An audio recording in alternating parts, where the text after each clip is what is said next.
तो भैया हो देखत हुई हो यह देखो जौन है किसान के 6 महीना के मेहनत जो है बर्बाद हो गया है। ये जो है बेमौसम बारिश की वजह से ये जो है किसानों को काफ़ी नुकसान भवा है। ये धान काटे रहे और ये बेमौसम बारिश किसान के जो है बर्बादी कर रही से। आप देखते हो कि पानी में धान पड़ा है और यहाँ देखो सरत है, यहाँ देखो तो पूरा पानी से धान सरत है, पानी भरा है।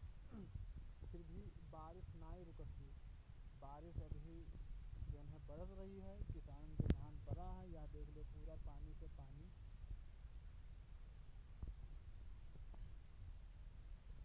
अब किसान का कोशिश रहे होंगे कि हम अपन धान पैदा करके सके जो है खेते से लेके घरे अइबे, लेकिन भारी बारिश के चलते किसानों के बहुत काफ़ी नुकसान हो जाए।